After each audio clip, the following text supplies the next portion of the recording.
До речі, вам доводилось проходити інтерв'ю в Британії? Так. Так, воно ж в Британії було. Який номер? 7-й. Окей, ти шкірила зуби, так? Окей. 9. П'яте ще можливо. П'яте. А п'яте що нас? Зі сльозами на очах. Ну, знаєте, всередині страх, там вже агонія, але треба тримати обличчя. Окей, а як же ж виглядають у нас наші рекрутери, які беруть інтерв'ю? А в мене чогось асоціація з третім. З третім повертаємось. Окей. Таке миле кошеня, миле таке. То, дивиться оченя. Він мені нагадує кіт у чоботях, коли він там так просить. Дуже схожий образ. А як же виглядають наші HR-менеджери? Може бути такий грізний, та, може два в панелі сидіти, а може бути дуже багато їх. І всі по-різному реагують. У нас є один HR-менеджер, якого ми трошки пізніше представимо. І він проведе інтерв'ю. І бажаний наш результат, звісно, щоб ми погодили цю нашу зустріч і вдарили по лапам або по рукам, як вийде. Отже, для того, щоб пройти до рівня інтерв'ю, співбесіди, в нас має бути CV, з нього все ж таки починаємо. А наша сесія попередня була, і ми говорили про те, що ми наші знання і навички запаковуємо в CV, і тоді вже решта ресурси, що там у нас, нетворк, ресурси і репутація, воно прикладеться вже з часом. Головне в нас запакувати це знання і навички наші. Ми говорили з Анжелою, хто був, пам'ятає про те, що є як мінімум 3 стратегії написання CV. Перша стратегія, якщо у вас немає досвіду абсолютно, ми фокусуємося на знаннях і навичках. Якщо у вас є досвід, тоді підкреслюємо ваші achievements, досягнення. Бажано це в цифрах і дуже чітко казати, не general, не загалом, а бути дуже специфічним в цих. І якщо ви хочете свідчитися, змінити вашу спеціалізацію з однієї на іншу, тоді треба фокусуватися на transferable skills і досвіді, який буде релевантний для нової посади, якщо такий був. Скажіть, як у вас робота над CV проходить? Тобто оновив після наших сесій? Чи ні? Якщо... Вже відповідала дійсно. Вже окей, не треба. Але в мене просто була ще інша програма, тому... Ага, то вже підготувалися. Добре, просто з власного досвіду, куди б ви не прийшли, все одно приносите CV, я приносила CV, і кожен раз мені щось змінювало в ньому. Попри те, що це базове CV чи не базове, не має значення. Значення має та посада, на яку ви подаєтеся, тому що там є job description і треба звідти ключові слова, які запаковуємо в наше CV. Якщо у когось є потреба оновити ваше CV, попрацювати над ним, я нагадую, що можете звертатись в четвер, є індивідуальне заняття з Таїною, ми можемо розглянути їх, а також у нас є Абі. Абі просто незамінний спеціаліст, вона наш CV-доктор, вона вашу англійську відполірує, просто буде блищати і приваблювати ваших імплоєрів в майбутньому. Буде звучати на британський манер. Добре.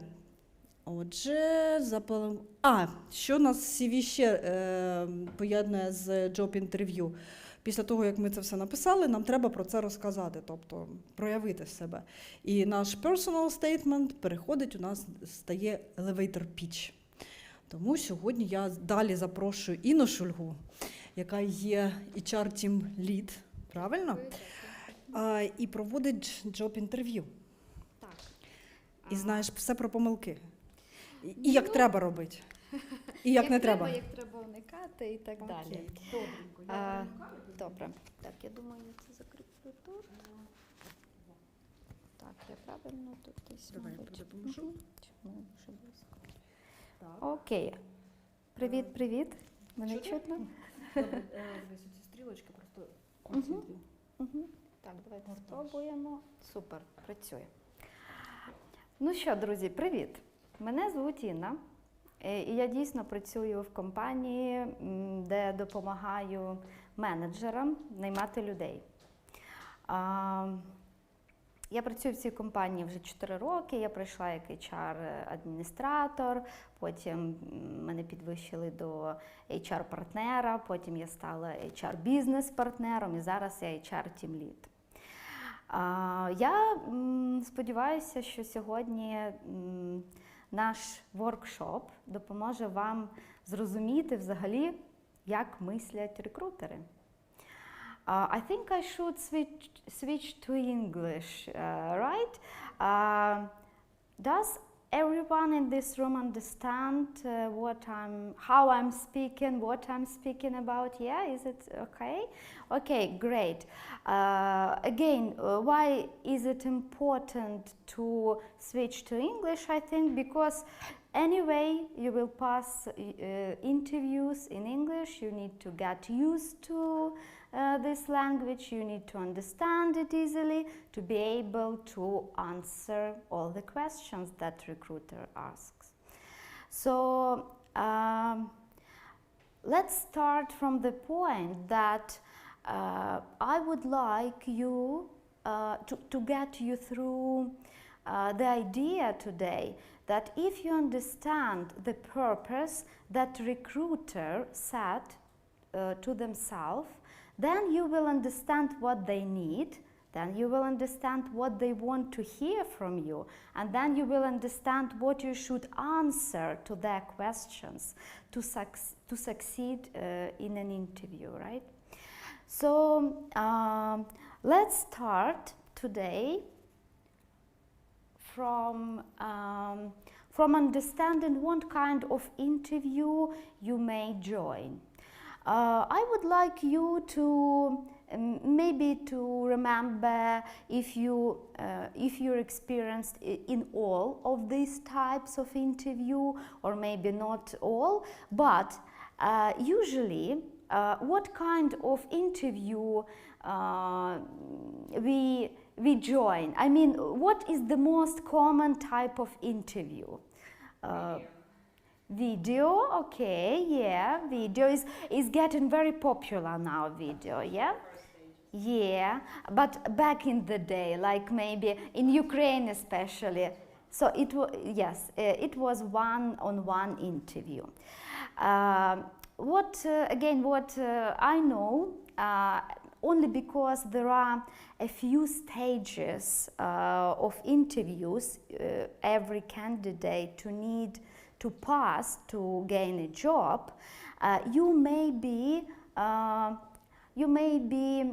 invited first to one stage, then if you pass you move to another stage, and you are going on with them, yeah? There can be 3 stages, there can be 5 stages. It depends on a vacancy, I mean on a position. It depends on a company, it depends or on requirements that the vacancy has, and so on.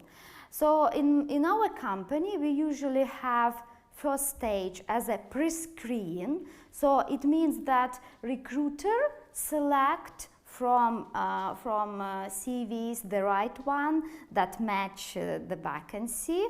Also AI systems can make that selection. We all now know that the CV automatically selected by different AI systems that are usually embedded into recruiter systems, yeah? So, but some companies, they still they use recruitment forces to select CVs.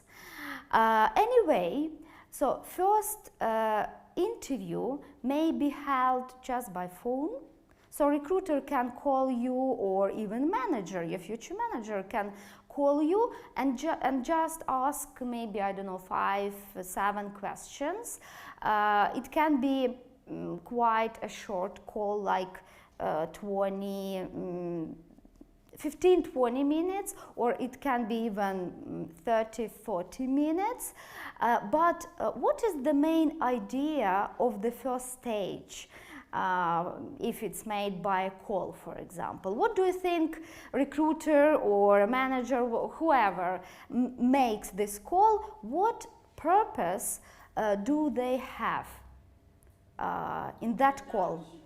Sorry? Introduction of the person, I mean, to get something in a nutshell. Okay, yeah. So actually there are two main purposes. First, to understand that, okay, this person is adequate, just adequate. And the second purpose is that that person really matches the requirements. Usually recruiters make those calls. It's very rarely when managers would do those pre-screens, but it can happen as well. But you need to think, to remember that first call is just be adequate, be very concise. You need to be very concise. You need to give very short, brief answers, get to the point, and try to show those skills that are specified in a vacancy. Why? Because a recruiter has points you need to pass at that call. Very simple, maybe, I don't know, good communicator, for example, what else? A polite person, has experience in working in a team, with a team, good English or any other language what they require. So it's just a short, like a checklist, yeah? So this is usually the first stage. Then you move to another stage if you pass the first pre-screen interview, we would call it. Then you can have a video interview, or you can be invited to the office to have one-on-one interview. So I think it's not necessary to tell you about phone interviews or video interviews, or again one-on-one interviews in the office.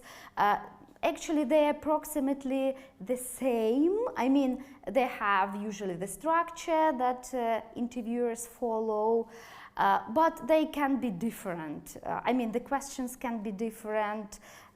It depends on a vacancy. But I would elaborate a bit here on group interview. On this type of interview. Why? Because it's not very common, but sometimes you can join a group interview when interviewers assess a group of people at the same time. So they are usually call it assessment center. How it's held. So people are gathered together, and they are given different tasks, and people who observe them, who assess them, they usually observe, okay, how they interact with each other, how they communicate, who is a leader in that group. So depending what purpose has that assessment center, what qualities they need to identify in people, they will select right people, yeah? So it's very difficult actually for candidates to understand how to act even in those assessment centers. But anyway, you always need to be who you are. Of course, you need to act to be very polite. It's always beneficial to be a good team player, but also to show that you can work independently. So try to keep in the middle. It's always the most beneficial position. don't be like too polite or too hostile when you're not friendly. Yeah. So try to be in the middle if you don't understand what they're checking for. Yeah. So this is the most, I think the most useful tip I can give you here. But anyway, okay, let's move to how to prepare to the interview. So first of all, of course, we need to know about the company that maybe will hire us. Why is it important? Why do you think it's important to know? To understand if you match. If you match, okay. If you match, good. Why is it important for a recruiter if a candidate really knows, really searched for the company? Yes. Exactly. So it means the candidate shows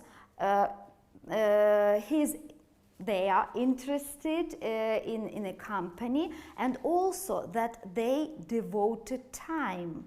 It's very important, because if a recruiter sees like, okay, candidate does not know quite well about vacancy, about the company, and looks very, superficial, yeah, then the candidate won't give that good impression. So yes, it's very important for you to know about the company, about the mission, about the values, because recruiters like those questions, yeah? Like, oh, what are your values? You answer what your values, and recruiters always will match them with the values of the company. So the tip here would be to know values of the company, to answer correctly to the question about what are your values, yeah? So you always need to match.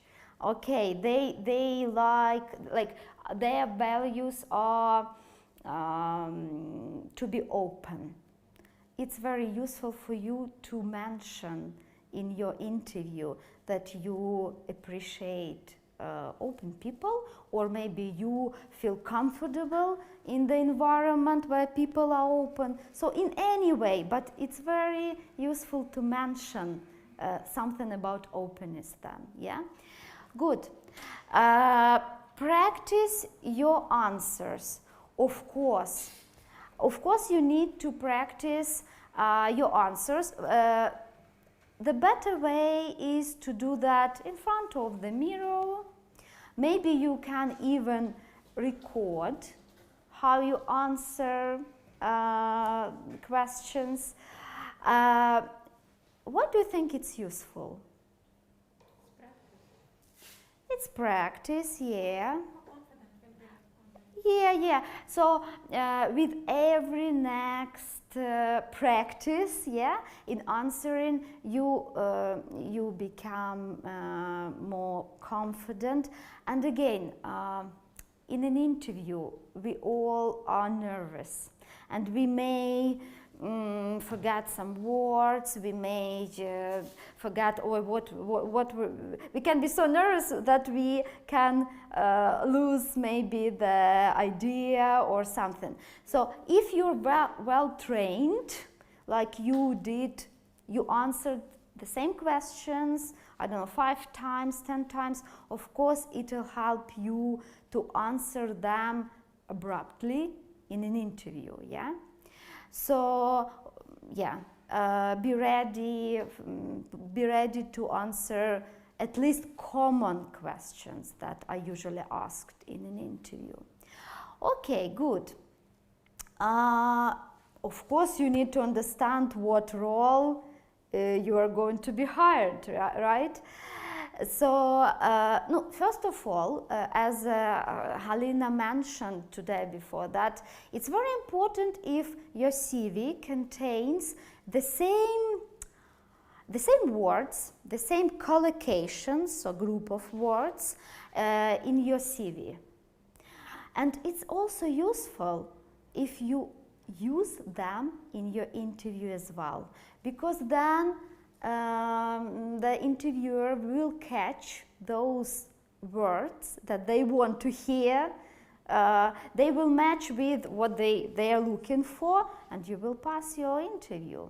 At least it will be more chance, yeah, for you to pass it. So if you're not sure about responsibilities that are specified in a description, or if you maybe you don't have all the experience that are specified, so you need to be prepared that you can be asked about every item that is written in a job description, yeah, in an advertisement. So yeah, we need to be prepared for that as well. Good. There, what is also the most important, not the most important, but important, to be ready to ask right questions at the end, yeah.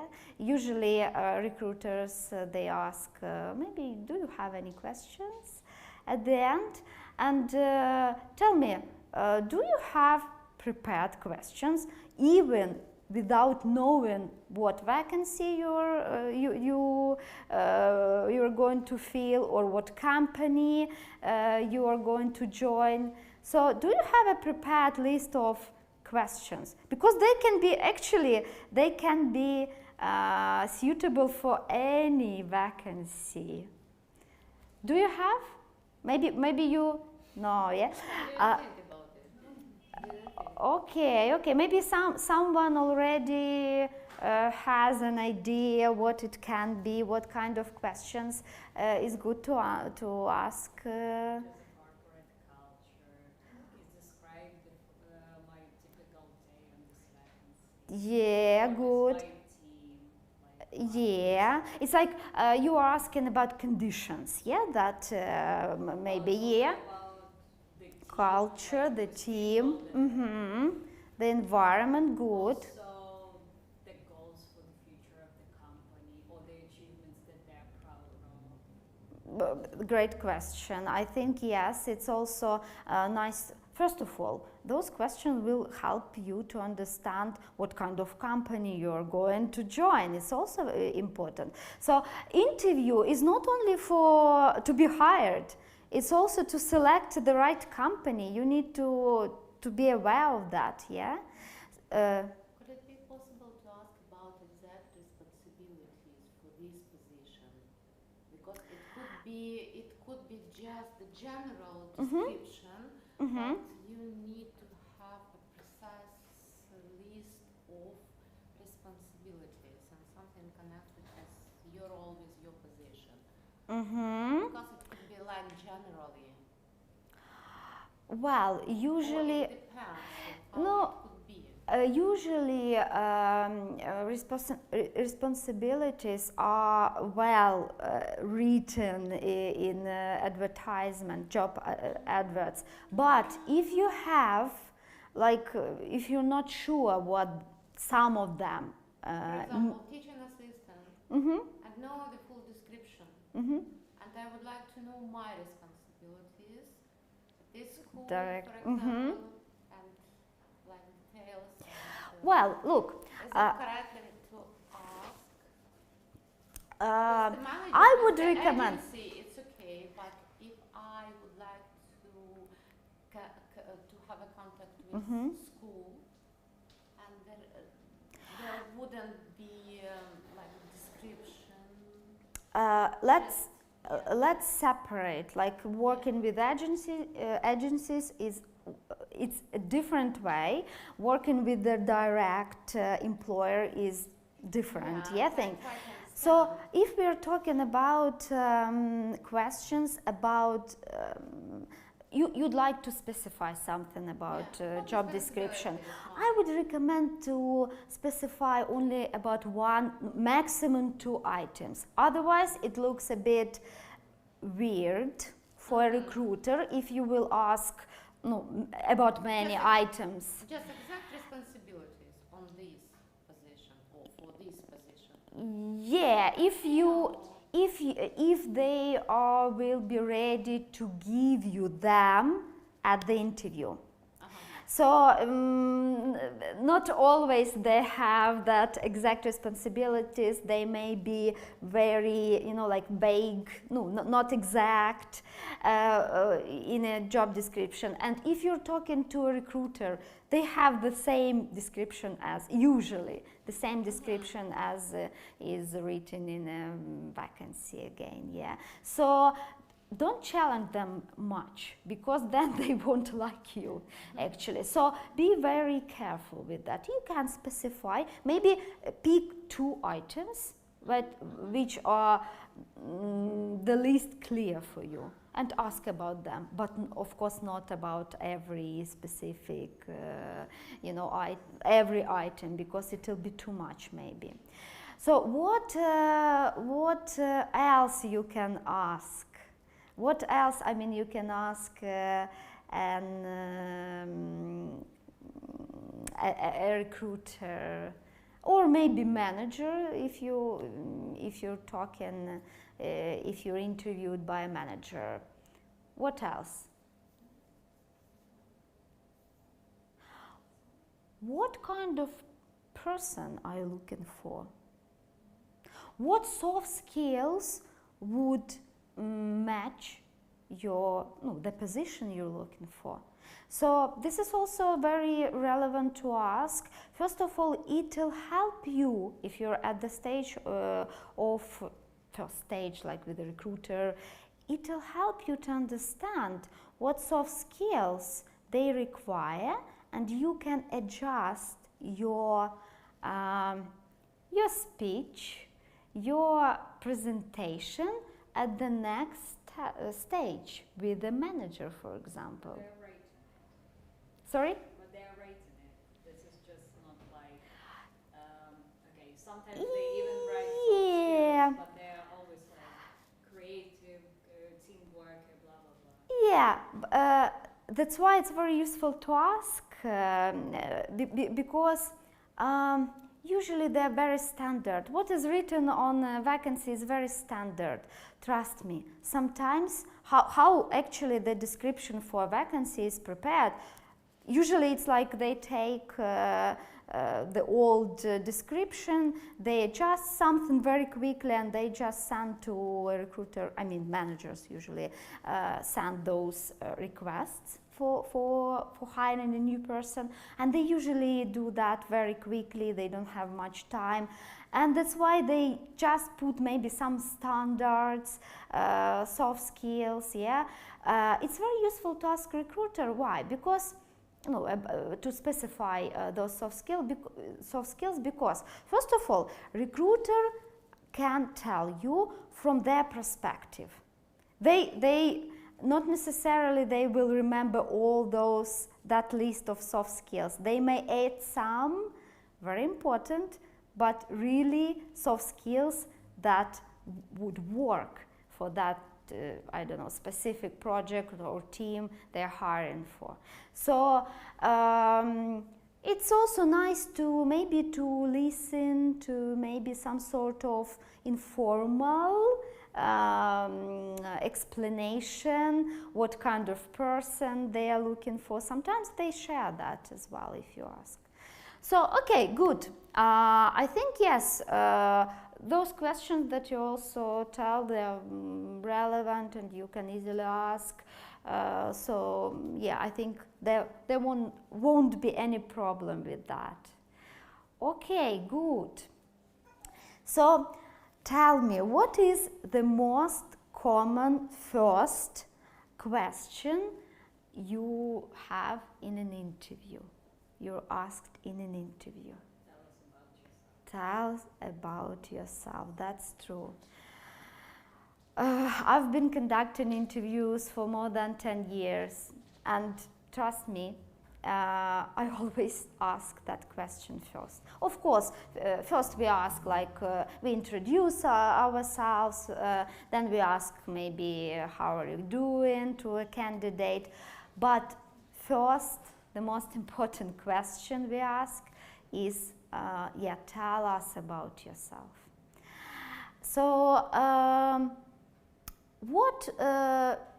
how do you think what the best candidate should tell here, should answer to this question? How should we answer to this to that question? To your job experience and not like what is going on in your life. Good, yes. So, first of all, you need to introduce yourself. I mean, the interview can start with introduction of each other. Yes, like usually an interviewer introduce yourself, maybe people who join, maybe other people, because it can be also, I don't know, a manager, your future manager. So a recruiter introduces those people as well, and then of course you also need to reply like, okay, I mean, I'm looking for a job at this position, etc. And if you already introduced yourself, then you don't need to say again, hi, I mean, I'm looking for this job, blah, blah, blah. But you should tell who you are, what you do, what you're looking for, and what you're why you're a great fit for this specific position. But it should be quite concise, like brief, short presentation. I think you've already heard how it's called in this country. How is it called? Self-presentation. Okay, self-presentation, yeah, can be. Elevator pitch, yes, correct. So what is an elevator pitch?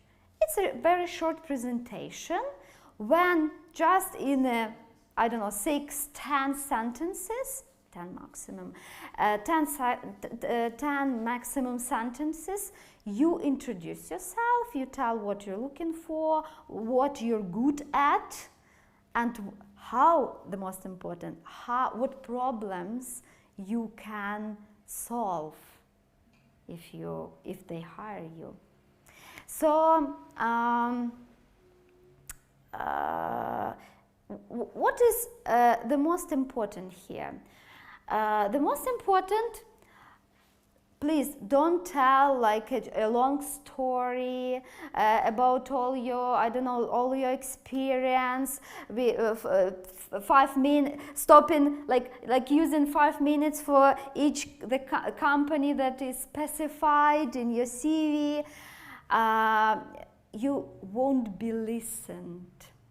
So you need to be very very brief, and you need to sell yourself. You also need to take into account who you speak to. Because, for example, if you speak to a recruiter, maybe you don't need to specify many terminology that recruiter wouldn't know, for example, but your future manager would know. Yeah, so you can use that terminology if you have an interview with your future manager. Or, for example, you need to take into account the specific of the company. If, for example, they are dealing with, education, maybe it's good to include experience or what you're good at in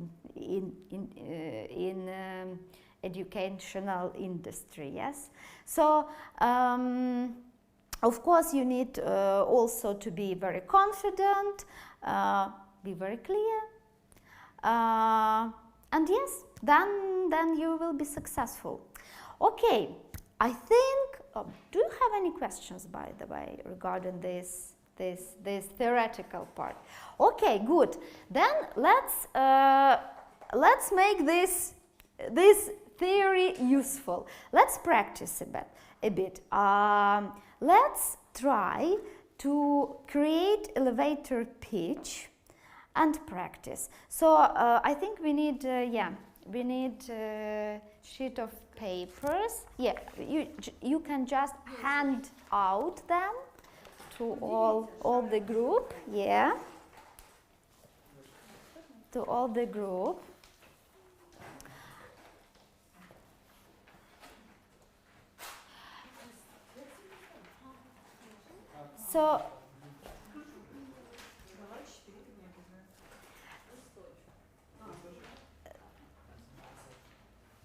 So guys,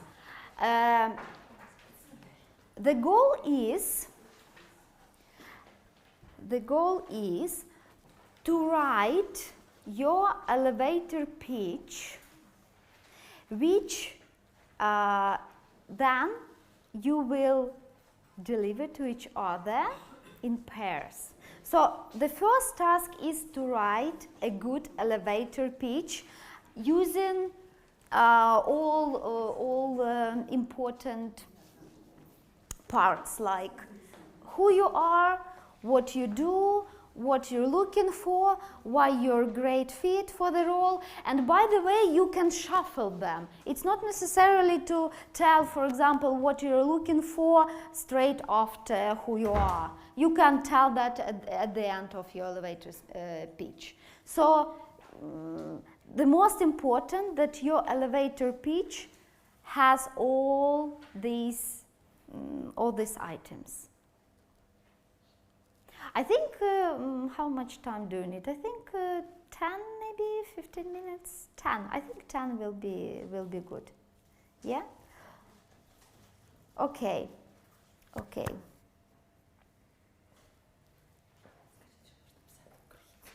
Українською. Я пропоную написати українською, а потім перекласти, спробувати. Тому що все одно вам треба практикуватися. Да? Напишіть українською, тому що, можливо, буде важко спочатку англійською писати відразу, бо тут контекст дуже має значення велике. Да?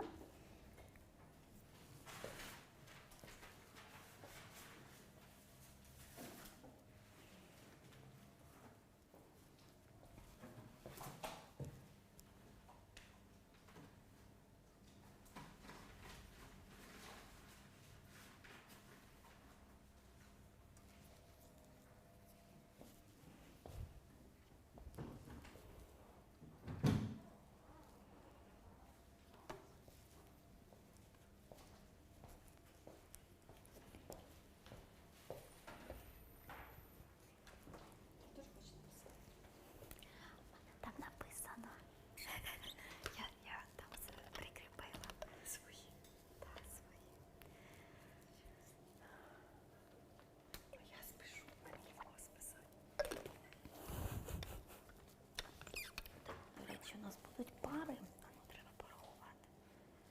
Так, у нас якраз здається пари.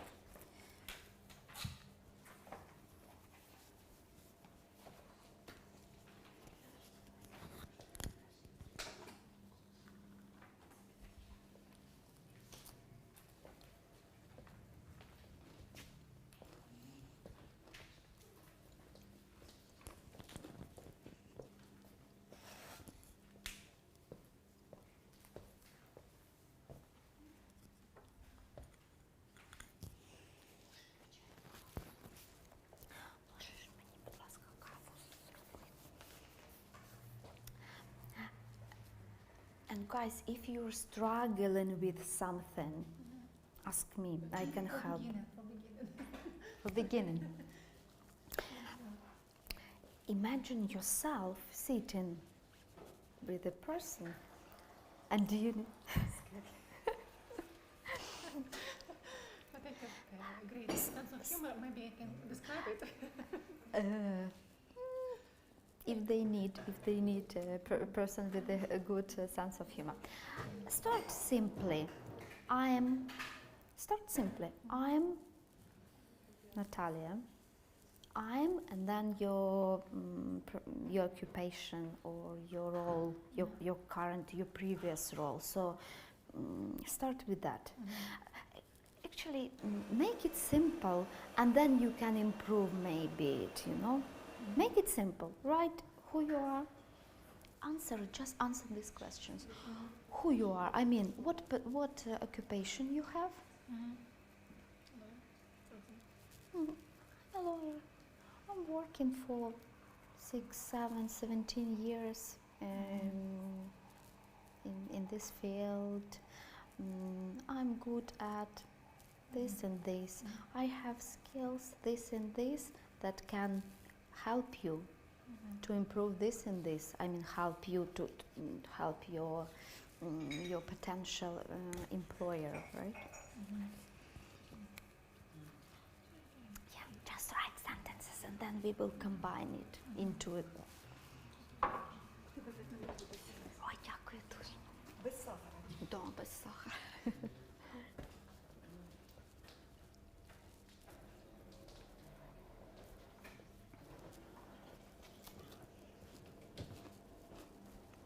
Трохи водички.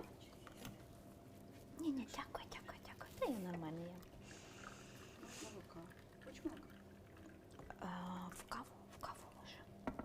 Молока? Мгм. У мене А, таке. мгм. Ну, якщо хочеш, є холодне. Отаке. Я за натуральні продукти, я маю на увазі. Думаю, натуральне? Це oats. Це що значить? Це ж не коров'яче. Да. Але ж це коров'яче, я бачила, як його роблять. Серйозно? Я думала, що в цій країні роблять гарне молоко. Може, Сама собі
Okay, guys, how are you doing? Are you ready? Okay, we are finishing, yeah? Okay, good. Who is ready to read their elevator pitch? Yeah? Okay, go on. How do you feel comfortable? Yeah, you can go. Come. More stressful. Yeah. Train. Try to train. Hi everyone. My name is Mitro and I am a professional clarinet player with 20 plus years experience on the professional stage. Recently I graduated at Royal Academy of Music where I got my master's degree, and I had back home in Ukraine a previous position as soloist of National Ensemble of Ukraine, which is located in Kyiv. I'm looking for a position in your orchestra or ensemble because I used to listen and visiting your concerts and I really liked your performing level. I found it's great level and opportunity to grow up with you, especially I like to work on creative challenging projects. I'm very flexible musician and used to perform any music. Even I'm afraid, I just moving forward to the creative challenges. I used to be in roles as soloist, ensemble, orchestra musician, and also really like to improvise. I'm disciplined and grateful worker if I see that when employer respect what I do. That's it. Okay, great. Thank you. Thank you.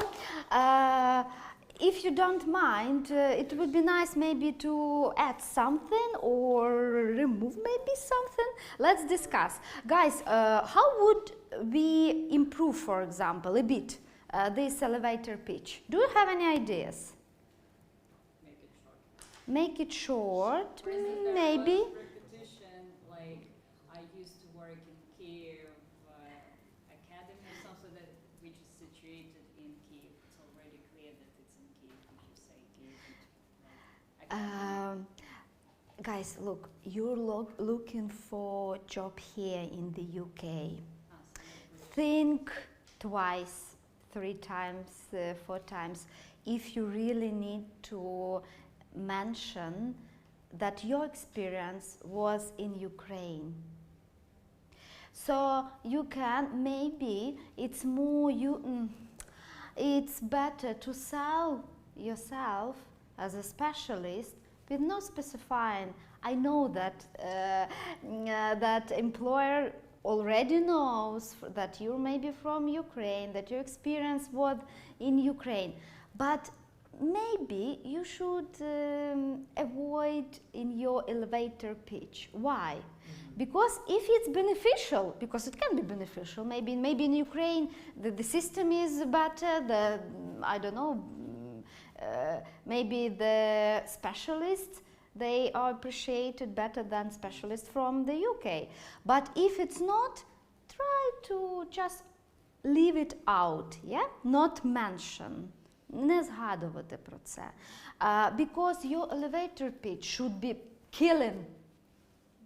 And if mentioning of Ukraine will make feel an employer like, okay, he has experience in Ukraine, but what about experience here? And you know, so I don't stop you, like you know, don't stop you from mentioning it, but think how you can make it maybe better. Maybe you can tell general experience, not necessarily. Can I ask you a question? For example, I mentioned and paid more attention about my position as solist of National Orchestra because to be a solist of National Orchestra, let's take for example BBC Symphony Orchestra. You have to pass through a lot of challenges before you get this position because it's one of the maybe maybe 2 orchestras in UK who getting a salary from the government. Other orchestras working on like on freelance systems. And for example, if I will say to the on the interview, oh, I'm a student, yeah, I'm just finished Royal Academy of Music, and just will say, okay, I had collaboration with famous conductors when I was student, which is already like in my CV, but maybe it's not enough for them. Maybe it's like they will look on me like on the student, like a young man without experience. But I wanted to show that back home I was already professional, Realized. Like You already had already experience, successful yeah? professional musician. Okay, yeah, you achieved, let's say, Yeah, you achieved, achieved yeah. at that. Okay, well, of course, you should Like mention I'm afraid this. to be in the field like young, not acquire with a little experience student, and usually they will look, oh, he young man, he will have a big future, maybe sometimes, but you know what I mean. I know what you mean, and yeah, I mean, guys, Like how if to find the yeah, balance. yeah. Look, if your career, let's say your experience is related to something that that was in Ukraine, especially if it's a name of orchestra, something quite famous, let's say. So I think it's okay still to mention it on your elevator pitch, yeah. But if it's just like working for a company, based on your case, but for other people, yeah, like if it's just maybe your experience in another company, you just can leave it out. I mean, it's not necessarily to mention about that it was in Ukraine. I think in your case, yeah, you can still Or maybe tell. just try to say like I have experience to collab with a lot of national orchestras back in Ukraine, and also had experience to perform on the big professional stages in UK, something like that, but without any.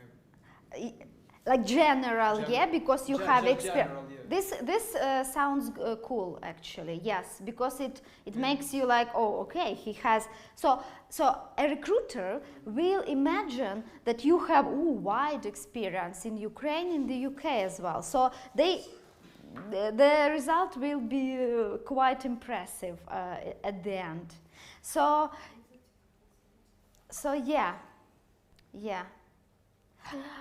Good. About no, because someone told that maybe it's too long.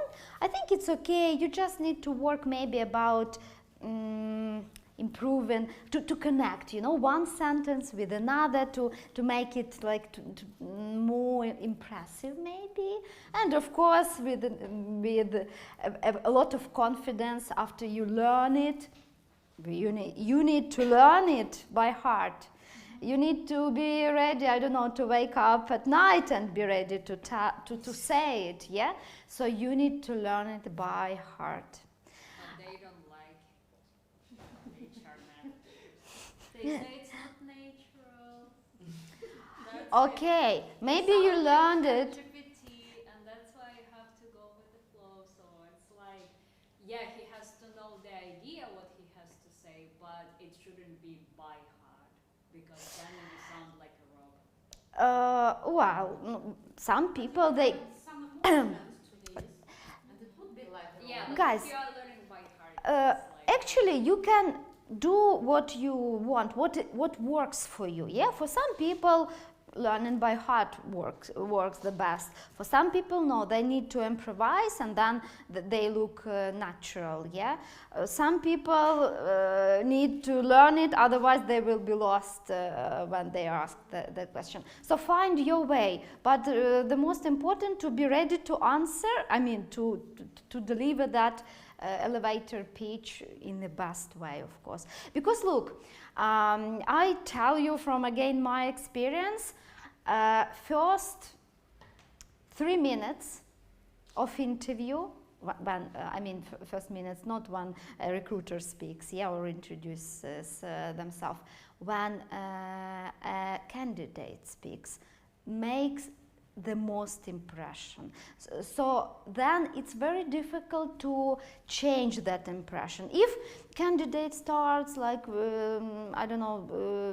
very in a messy way to explain something, not confident, then it's very difficult then for recruiter to find maybe justification yet for the candidate why they still match the vacancy.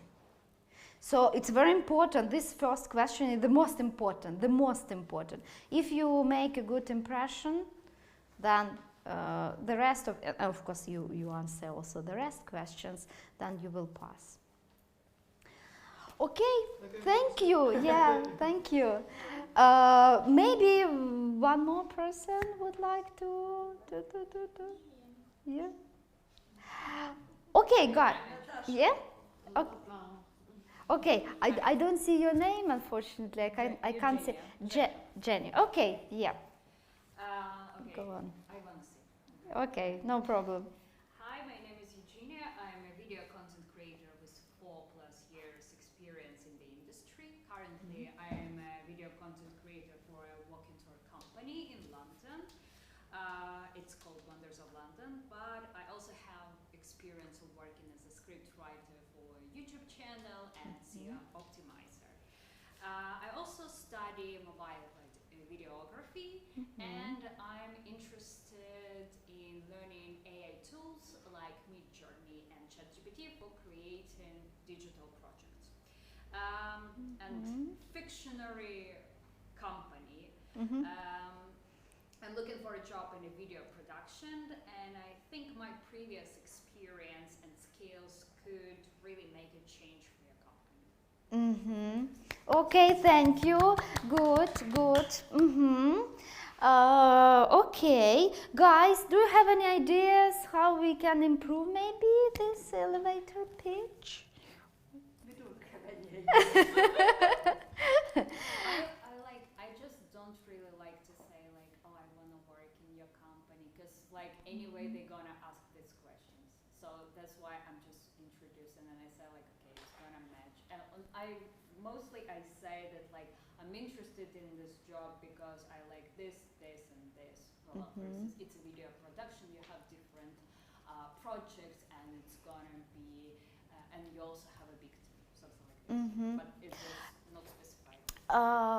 Actually, I think it's not necessarily to tell why you like the vacancy at your elevator pitch, because it'll be too much maybe. Yeah, you will have a chance later. They will they will ask you about what you're looking for, what kind of job, or whatever.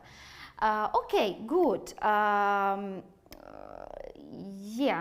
I think, guys, still we need to practice it a bit, and I would offer you to maybe to split into pairs and try to read or tell, maybe just looking a bit in your notes, to tell elevator pitch to each other.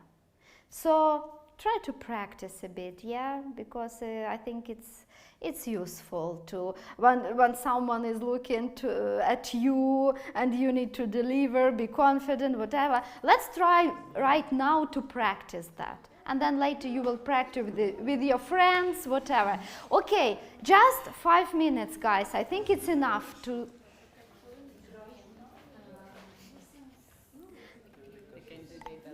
Yeah.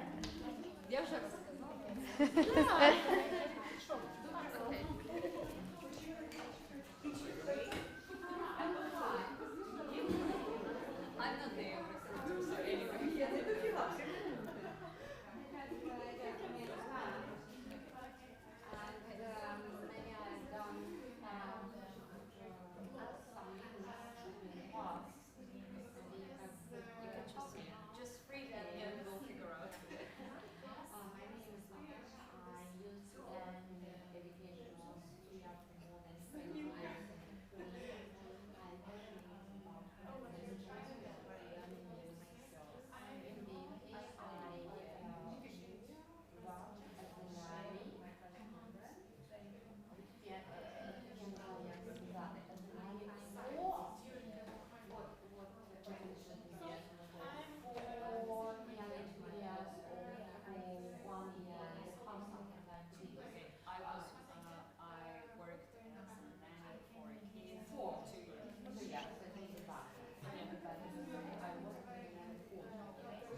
Hi. Any, you can send even if there was.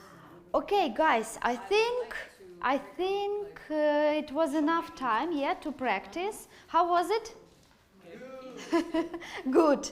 Okay, let's move on. And now we get to the most important thing. Questions in an interview. So actually, if you know how to answer questions in an interview, you will pass it.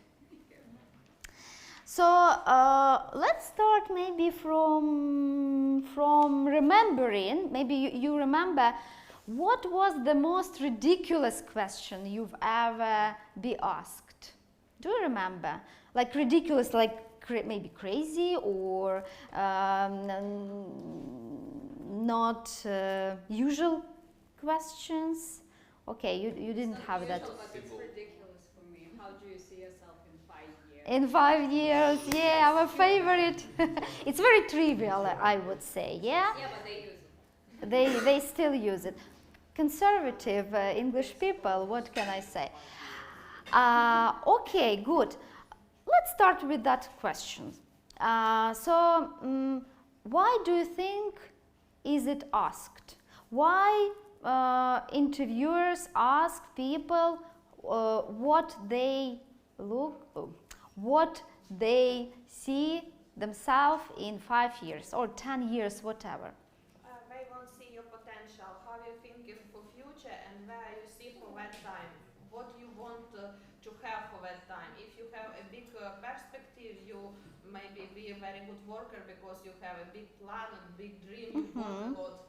Also that you are not a jumper. First, they may assess your strategical thinking, because people who have plan in 5 years, whatever, it means they think strategically.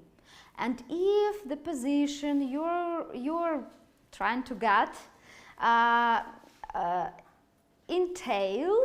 requires strategic thinking, it's cool to answer properly that question, yeah? I think nobody not answer for this question. I be sit on your job for one space and be work everything what you say me. Some must answer something. I want to have this. I want to make this. Something perspective must show. No, I don't know how I answer now for this question. Yeah, guys, you first of all, yes, let me finish with the whole idea. So, strategical thinking. What else? What else recruiters try to understand from this question? So they try also to understand how your wishes match what they can offer you. Because if you tell them like, oh, I want to be a team leader in 3 years and then I want to be a director, blah, blah, blah, but this vacancy or maybe hierarchy of a company does not have that opportunity, then maybe you won't be hired. So this is very important for you to think how to answer that question in accordance to a company you're about to be hired. So you need to maybe to answer with some sort of plans, but please don't go too high, yeah, in your promotions, in your willing to be promoted. Okay, good. What else? So it can be different similar questions like what are your plans for future, yeah, or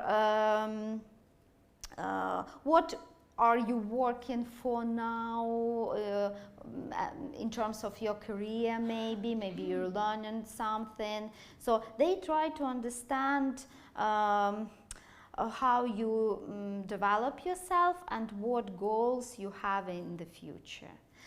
Okay, good. Maybe something else? Maybe you remember other questions that you were asked in interviews you passed? Strange questions. What you scary?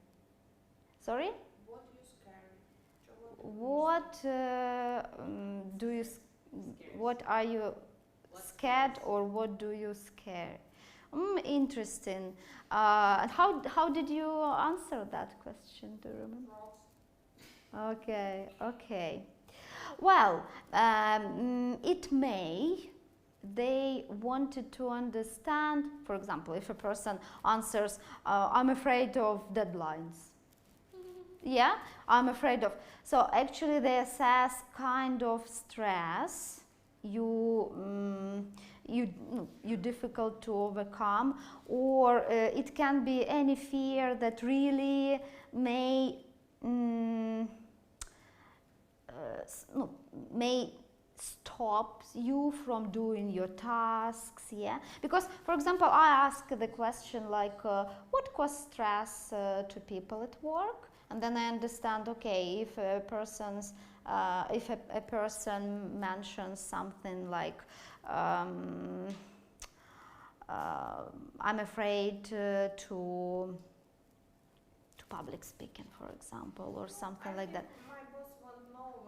I'm not scared of blood. Maybe something rare meat, bug, something like that. I think he expect maybe because it's work with products. Maybe he thinks I am. If you're not nurse, then it's good to answer that question like that, because it's better to mention something. Too, because it's blood, you can cut a finger or something like that, and you can lose your mind because you carry blood. I mean, only because nurse needs to be strong and not to be afraid of blood, then it's better to avoid that answer. But in the rest of cases, it's better to answer something what is not related to your soft skills or direct duties you're going to take on. Yeah, do you understand that? So try to avoid something like, oh, I'm afraid of deadlines, or I'm afraid of speaking to people, or whatever, or public speaking if you need to speak in an audience in your future job. Yeah. So yeah, try to avoid anything what will describe you like a person who doesn't match this vacancy. Okay, good. Let's go over the question I prepared for you here. So, what do you want to pursue a career as a developer, for example, or as a nurse, as a teacher? Actually, this is a question we already discussed, yeah? So, in 5 years or now, whatever, it's approximately the same question. You just need to be prepared to answer any question that is related to your career, to your future plans, whatever. It can be different, like it can be variations of questions. What led you to become a position, an HR, for example, or an accountant. Why did you decide to be again a teacher? So these questions are very similar, but you need to have prepared answers for them. Okay, good. Then that group of questions that are related to soft skills, they are quite maybe difficult to answer sometimes, because people usually they don't understand properly what soft skills are, why employers need them actually. Why do you think soft skills are important for employers? Because they make atmosphere in collective. If you have not soft skills, it's be hard to build in collective team. Yeah, may happen, of course. Look, guys, the trend nowadays is like if a candidate has very good knowledge of something, but their soft skills are not good, then those people are not hired. Why? For example, a candidate has very good knowledge of something, but I don't know, maybe in, let's say, in accountant, yeah, accounting. But it's a person who is not friendly enough, then it doesn't matter what that person knows. If that person does not fit a team, it won't work. So it doesn't matter what the person knows actually, because at the end of the day, it won't work.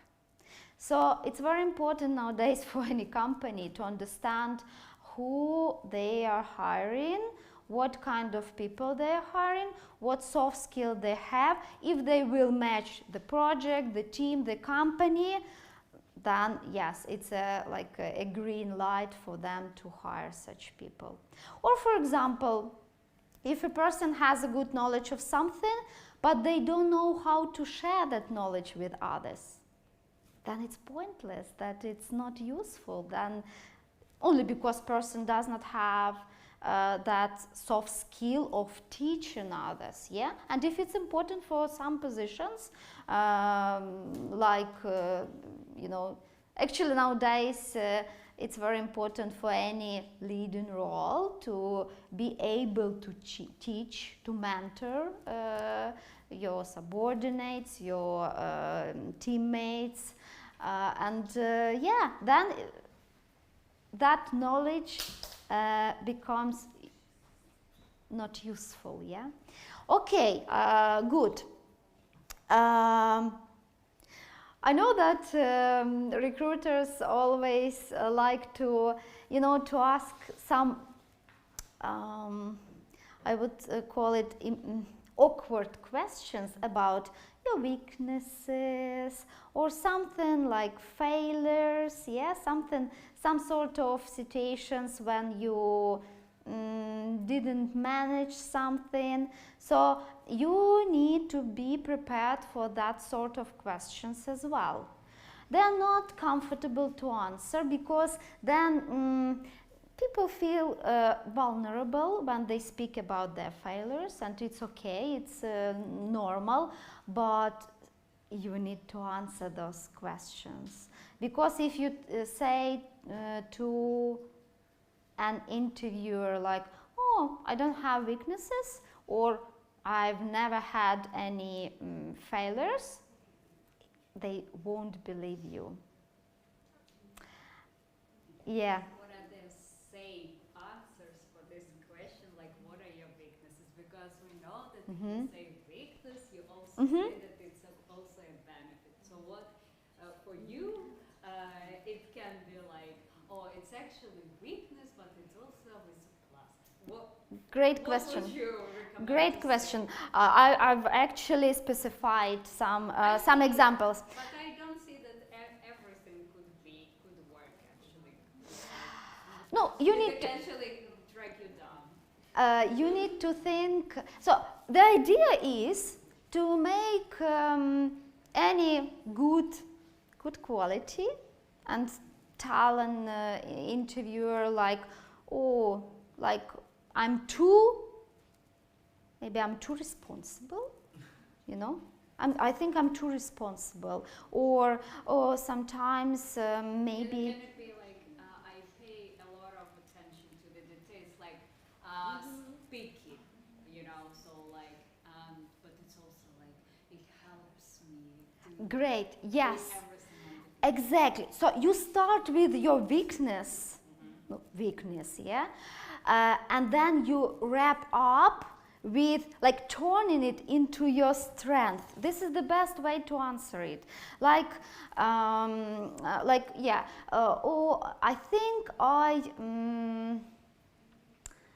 I'm too attentive to details, but it helps me to deliver a good quality of my work. So something what will make you look, you know, better even. So it looks like, okay, they try to screw you up, but at the end of the day, you make it like your strength.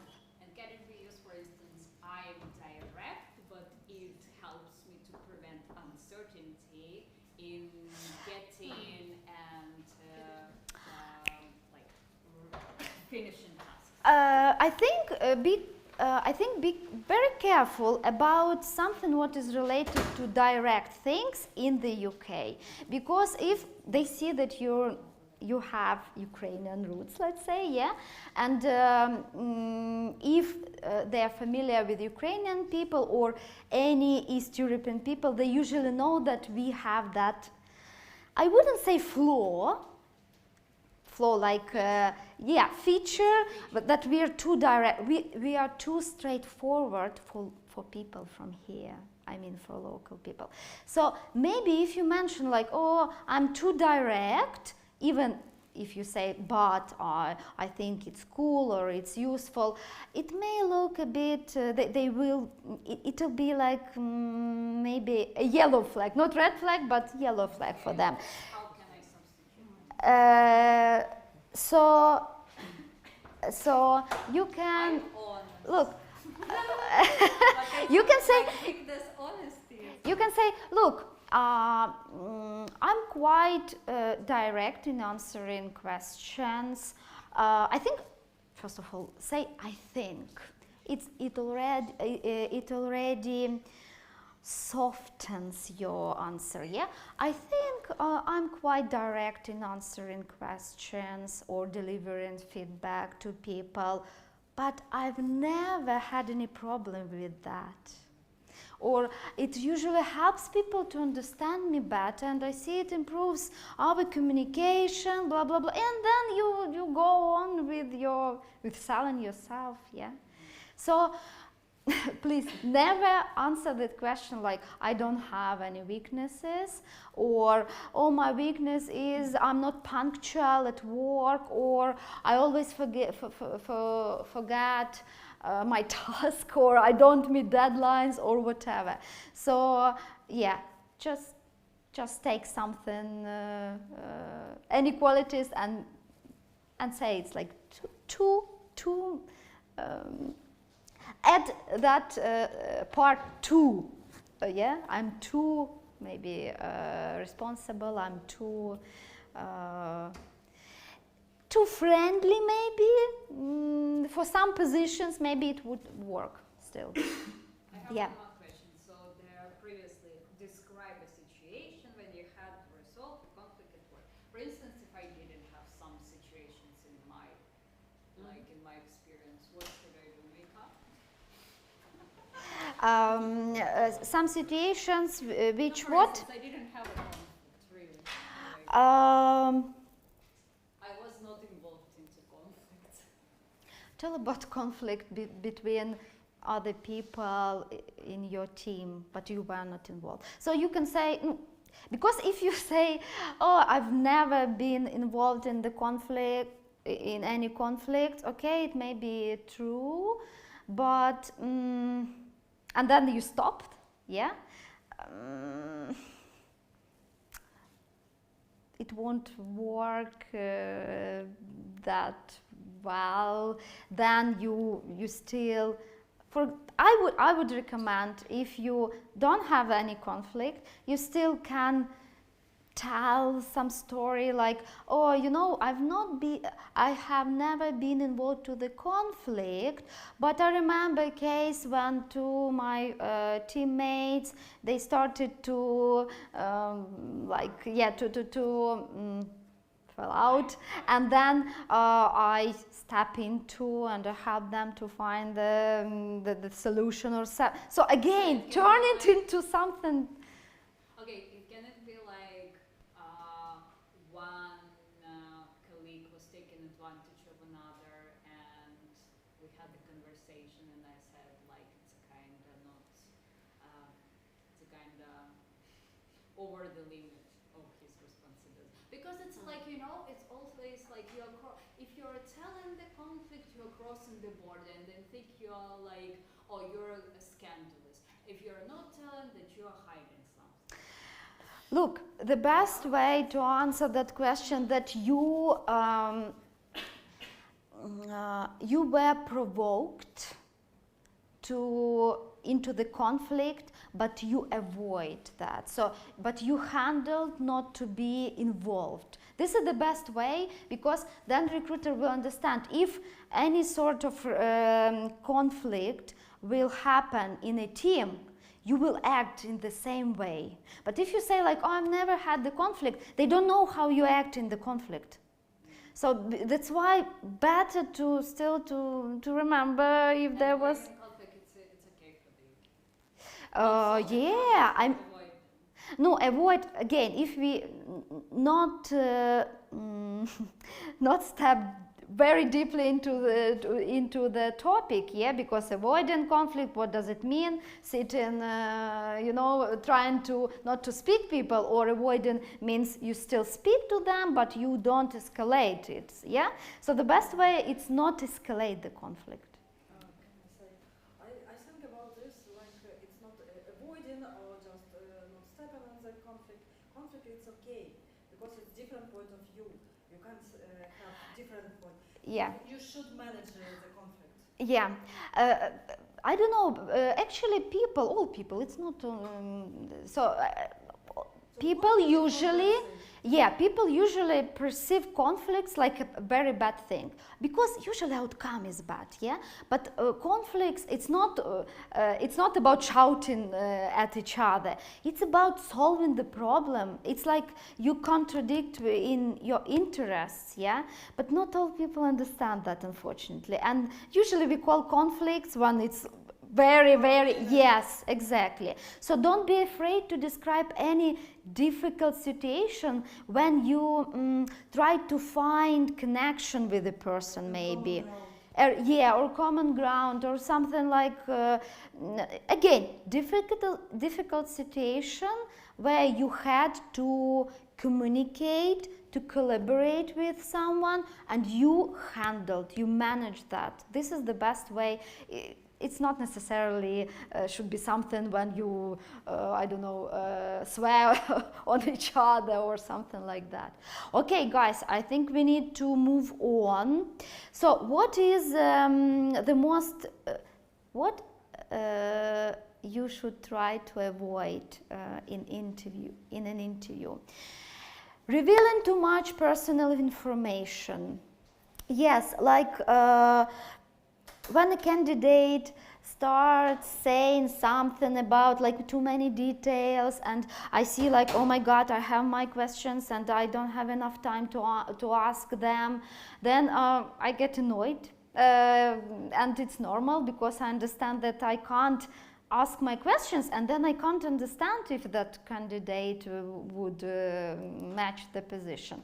So be very, you should actually observe a person who is interviewing you, because you should see the reaction also, how they react on your answers, how if they are happy with your answers even. So remember that as well, because very often I see people who they just like they don't see another person who is in front of them. They just saying what they want to say, and it's a failure. They don't pass interviews. Sharing real reason why you're leaving your current job. No, what can I say?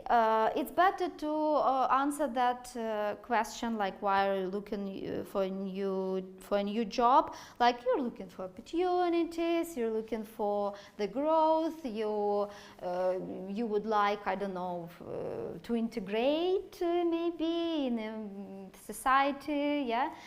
You would like something positive, Don't say that.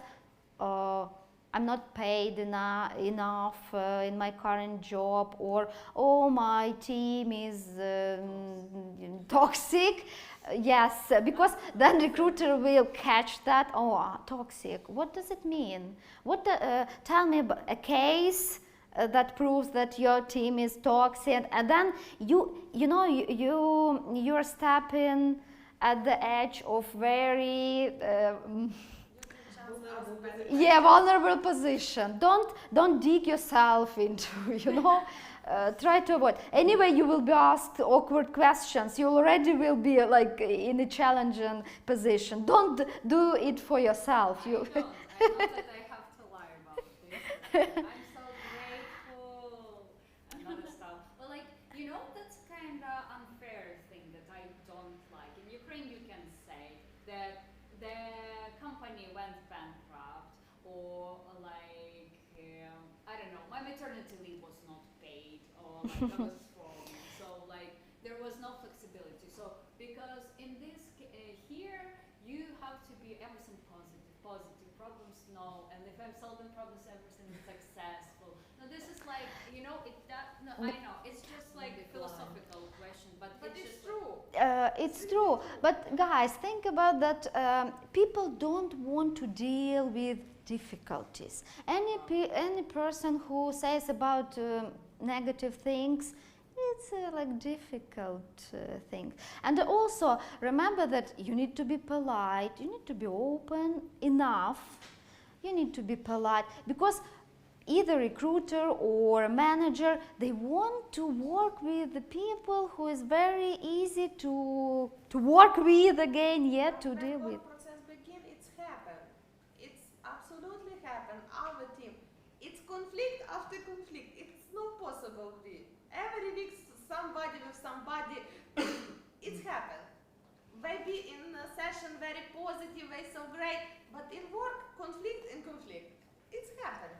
no, but sometimes there is situation you're a good worker, but there is a shortage because your company doesn't know how to manage, and they're like they're firing you because you are too expensive, and then you have to sell it like, I'm so thankful to the company who can't, like, that's the fault of the company. You as an employee was good, like they just didn't manage their budget.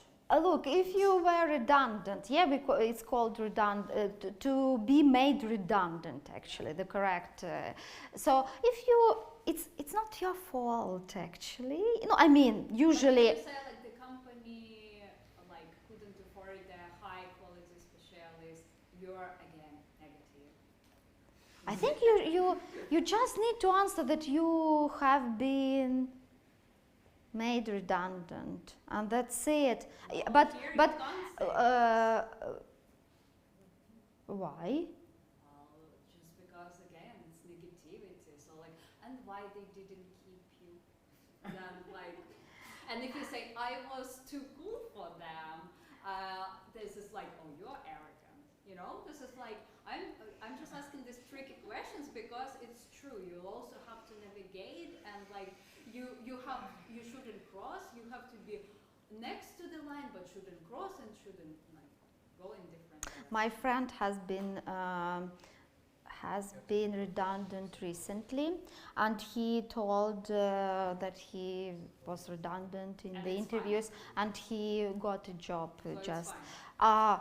I mean, I can't answer for all employers, of course, but think about in a good way, how to say it in a good way. Halina wants something add. Yes, I just wanted to another Mhm. side. Mhm. What would be the good reason to leave the company? To explain why you leave? Niche. Growth opportunities. No, this Work is in the a bigger best. company. Yeah, it can be. Yeah, bigger company can be More in a responsibility. in a new project. Maybe a person feels like stagnated. Yeah, like they don't feel that. Again, it's about growth opportunities. The best thing, not salary. Please, not salary. I actually ask a very simple question. The people like, please no. Imagine you have 3 different offers from 3 different companies. What criteria would you follow to pick the best for yourself? And no. It's the good ways to say like, oh, I would assess a company or a project, or my duties should be interesting for me, and salary should go at least second, not first. Why, by the way? Why? Because it's proved that if a person has passion what they do, it's easier to motivate them. Because if person says like, no, like money is the most important, it means that, okay, that guy will come to us in 6 months to ask for the rise, salary rise. And we will need to spend on him, yeah, like more and more every 6 months. It's a bit, maybe it's not profitable for the company. But people who are passionate about what they do, it's very easy to motivate them. You don't need to do anything. They enjoy what they're doing. Okay, you need to pay still them, but it's easier to manage those people. So also remember that. Company must pay more every half of year? Depends on the company. In my company, before the full invasion, we increase salaries every 6 months. But nowadays, because my company has like Ukrainian roots, let's say, and we hire some of employees are Ukrainian people. We don't rise salaries every 6 months. But maybe once a year or one. Because I know if you come to job, you write contract. In contract, you have fixable price, how much you will have for hours, and no, I don't know how for half of year you can please give more. We ask in our company, but we say you have salary, what in your contract? It depends, because you can get bonuses besides of your rate, yeah, like fixed rate, I mean wages or something like that. Okay. Yeah. Last maybe question about red flag. What recruiter shouldn't ask you? Personal questions about something what is related to age, gender, politics, yes, kids, children, no, personal questions. I mean, like even hobbies, it's a bit awkward to ask people nowadays if it's not related to directly to. So is it okay to say I don't want to answer this question? Yeah, but be careful with that. Look, guys, if you say like I don't want to answer that questions, it's You must answer. yeah. You need to answer it, maybe not given much information, but in some way you need to answer that question. Otherwise, it's it means that maybe you you will be difficult to be managed, because every time when it's like I don't it's my boundaries, I don't want, it can be difficult to deal with that person. It can, again. It's about breaking rule of the company, not of the employer, but they're victim blaming the employees for not answering personal questions. It actually can be reported here, honestly. Yes, guys, but again, if it happens, what can you do? No, it's like, you should, look, I think the mindset when you can do what is within your control, yeah, like your responsibilities, it's the better way to deal with any situation. Because if you think, what they should do, you're already losing. Think what you can do in your situation. Yeah. Okay. Okay. Quickly. So, what else should you avoid? Describing a career path that does not align with what the company can offer. I think we already told, spoken. Again, please. Spoken. So it's about that what you read. So yeah, let me tell this in my words. Like, if the company can provide you what you want, then you match the vacancy. Yeah, and you should, if you're asked about your career path or how you see yourself in 5 years, so you should answer in a way when you align what they can offer, yeah, it means they will cover your requirements, yeah, which is very important. If you if you want too much, then they won't hire you, because come on, there is another guy who does not want so much, maybe, yeah. Yes, yeah. Okay, saying your only motivation is money, I think we've discussed that. Bringing up something negative unless you're specifically asked. Yeah, so guys, don't bring up something negative, your negative experience, if you're not asked. It won't, yeah, it won't benefit you, exactly. Okay, do you have any questions? Good. Yeah, I think,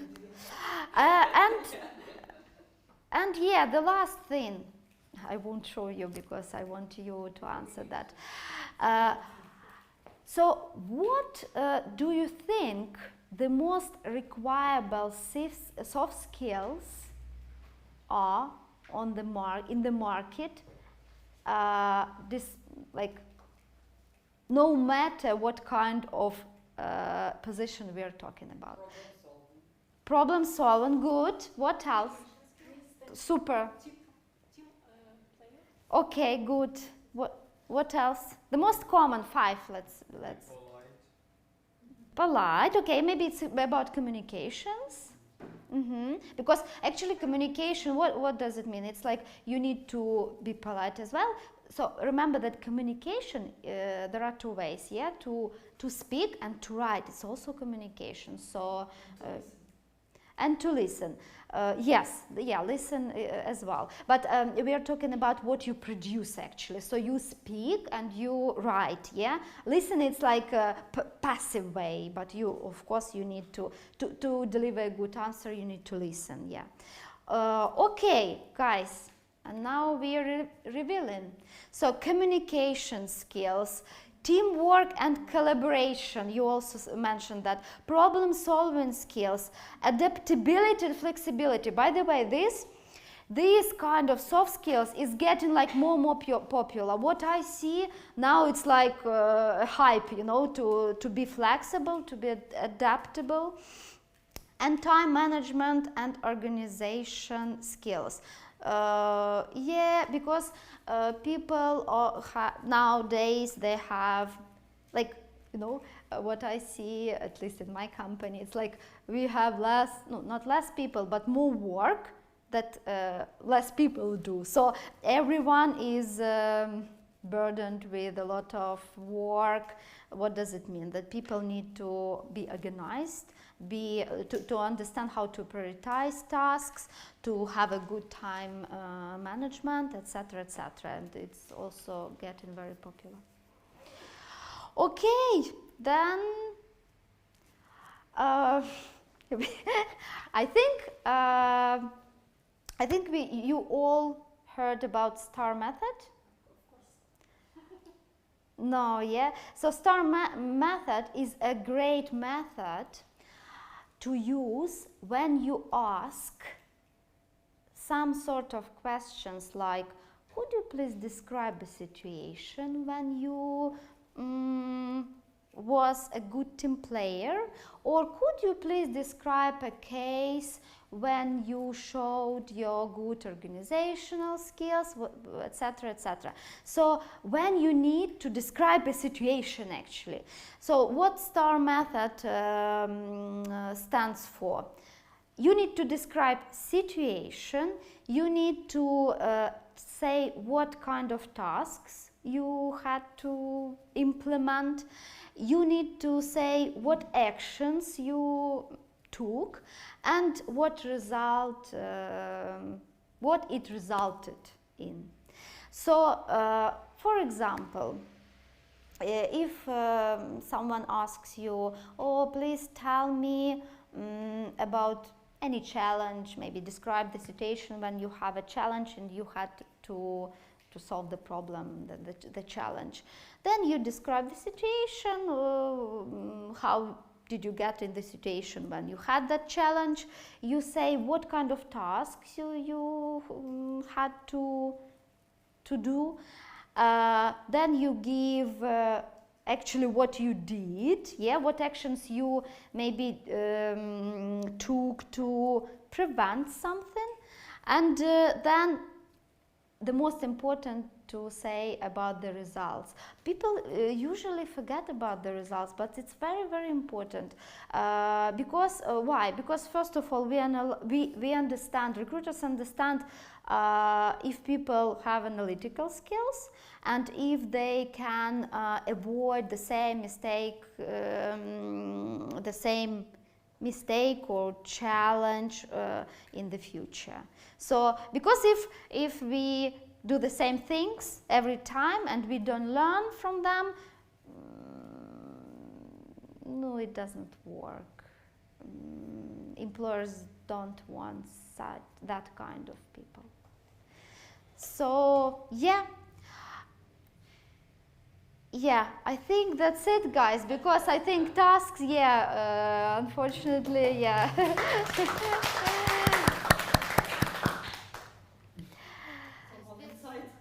it's because I was laughing. Okay.